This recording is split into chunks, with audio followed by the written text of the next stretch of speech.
CAA ചട്ടം ഇറക്കിക്കൊണ്ടുള്ള കേന്ദ്ര സർക്കാരിന്റെ തീരുമാനത്തിനെതിരായി രാജ്യവ്യാപകമായ പ്രക്ഷോഭത്തിലേക്ക് കോൺഗ്രസ് പോവുകയും കേരളത്തിൽ ഐക്യ ജനാധിപത്യ മുന്നണിയും ഇന്ന് സംസ്ഥാന വ്യാപകമായി പ്രതിഷേധ പരിപാടികളും പ്രതിഷേധ പ്രകടനങ്ങളും നടത്തുകയാണ്.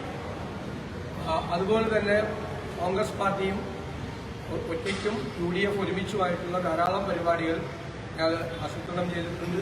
ഞങ്ങളുടെ യുവജന സംഘടനകളും മഹിളാ സംഘടനകളും അടക്കമുള്ള സംഘടനകൾ ഈ സമരമുഖത്തുണ്ടാകും. ഇത് രാജ്യത്തെ ഭിന്നിപ്പിക്കുന്നതിന് വേണ്ടിയും വിഭജിപ്പിക്കുന്നതിന് വേണ്ടിയിട്ടും ചെയ്തിട്ടുള്ളൊരു നടപടിയാണ്. യഥാർത്ഥത്തിൽ വർഗീയ ധ്രുവീകരണം നടത്തി തെരഞ്ഞെടുപ്പിന്റെ തൊട്ടു മുമ്പ് അതിൽ നിന്നും രാഷ്ട്രീയ മുതലെടുപ്പ് നടത്താൻ വേണ്ടിയിട്ടുള്ള സംഘപരിവാർ ഗവൺമെന്റിന്റെ ഈ ശ്രമത്തെ ഞങ്ങൾ ശക്തിയായി നിർത്തും.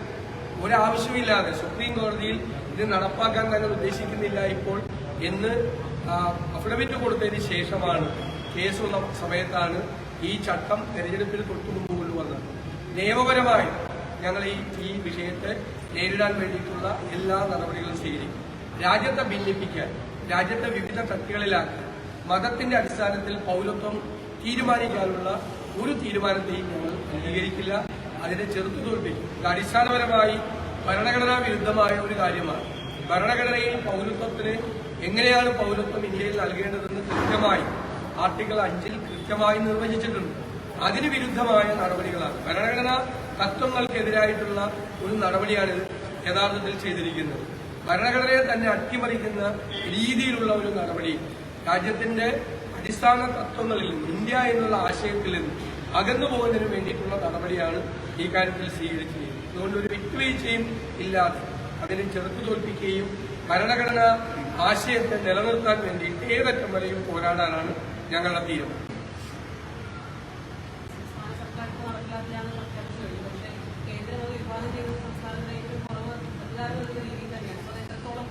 സംസ്ഥാന സർക്കാരിന് ഇക്കാര്യത്തിൽ എത്രമാത്രം ആത്മാർത്ഥതയുണ്ട്. 2019 ഈ പ്രക്ഷോഭം കേരളത്തിൽ മുഴുവൻ എല്ലാവരും നടത്തും. ഞങ്ങളായിരുന്നു അതിന്റെ മുൻപന്തിയിലുണ്ടായിരുന്നത്. അന്ന് 835 കേസുകളാണ് ഇതിനെതിരെ എടുത്തത് സംസ്ഥാന ഗവൺമെന്റ്. പിന്നീട് മുഖ്യമന്ത്രി ഉറപ്പ് നൽകി ഈ കേസുകളെല്ലാം പിൻവലിക്കും. ആക്രമണ സ്വഭാവമുള്ള കേസുകൾ ഒഴിച്ചു, അത് ഏതാണ്ട് 100 കേസുകളുണ്ട്, അതൊഴിച്ചുള്ള എല്ലാ കേസുകളും പിൻവലിക്കുമെന്ന് പറയുന്നു. ഇപ്പോഴും കഴിഞ്ഞ 5 വർഷക്കാലമായി കോടതി കയറി ഇറങ്ങി നടക്കുകയാണ്. ഈ സമരത്തിൽ പങ്കെടുത്ത എല്ലാവരും ഈ സമരത്തിന്റെ ഭാഗമായി ഇന്ന് എല്ലാവരും അതിന് കോടതി കയറി ഇറങ്ങി നടക്കുകയാണ്. 835 കേസിൽ 69 കേസുകൾ മാത്രമാണ് ഈ സർക്കാർ പിൻവലിച്ചത്. 5 കൊല്ലമായിട്ട് ഈ കേസുകൾ പിൻവലിക്കാനുള്ള ചെറുവിരൽ പോലും ഇവരനക്കിയില്ല. ഇവരാരുടെ കൂടെയാണ് യഥാർത്ഥത്തിൽ?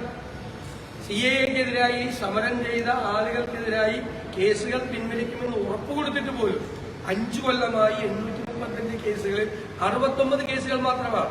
ഞങ്ങൾ നിരന്തരമായി നിയമസഭയിൽ ചോദിക്കുകയും നിയമസഭയിൽ ഈ വിഷയം ഉന്നയിക്കുകയും ചോദ്യമായി ചോദിക്കുകയും ഒക്കെ ചെയ്തിട്ടും ഒരു തരത്തിലുള്ള നടപടി ഗവൺമെന്റ് സ്വീകരിച്ചില്ല.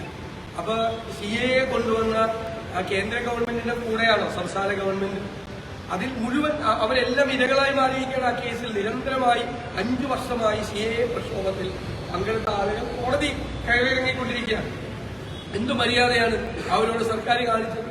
ഇന്നലെയും സമരത്തെ ആക്രമണ സ്വഭാവത്തോടുകൂടി നേരിടാനാണ് സർക്കാർ ഇപ്പോൾ ശ്രമിക്കുന്നത്. ഇന്നലെ സമരം ചെയ്ത യൂത്ത് കോൺഗ്രസ് പ്രവർത്തകർക്ക് ഉൾപ്പെടെയുള്ള ആളുകളെ പോലീസ് വളരെ കഠിനമായിട്ടാണ് നേരിടുന്നത്. ശത്രുക്കളെ പോലെയാണ് നേരിടുന്നത്. ആരുടെ നിർദ്ദേശപ്രകാരമാണ് ഇത് ചെയ്യുന്നത്? SFI സമരം ചെയ്യുമ്പോഴും DYFI സമരം ചെയ്യുമ്പോഴൊന്നും പോലീസിന് ഈ നടപടിയില്ലല്ലോ. പോലീസ് അവരെ ചേർത്ത് പിടിച്ച് അവരെ കെട്ടിപ്പിടിച്ചു കൊണ്ടുപോവുകയാണ് ചെയ്യുന്നത്. അപ്പൊ CAA പ്രക്ഷോഭത്തിൽ പങ്കെടുക്കുന്ന ആളുകൾക്കെതിരായിട്ടുള്ള സർക്കാരിന്റെ നിലപാടെന്താണ്?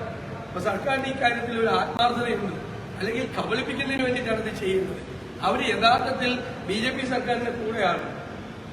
കേരളത്തിൽ ഇപ്പോൾ ഇത് നടപ്പാക്കേണ്ട ഒരു പ്രായോഗികമായ വിഷയങ്ങളൊന്നും വരില്ലല്ലോ. വളരെ അപൂർവമായിട്ടുള്ള കേസുകളാണ്. ഇതൊരു പൊതു തത്വമാണ്. മതത്തിന്റെ അടിസ്ഥാനത്തിൽ പൗരത്വം തീരുമാനിക്കുന്ന ഒരു അടിസ്ഥാനപരമായ ഒരു വിചരണമാണ് യഥാർത്ഥത്തിൽ നടന്നിരിക്കുന്നത്. ഇതിനെതിരായിട്ടാണ് ഞങ്ങൾ നിലപാട് സ്വീകരിച്ചിരിക്കുന്നത്.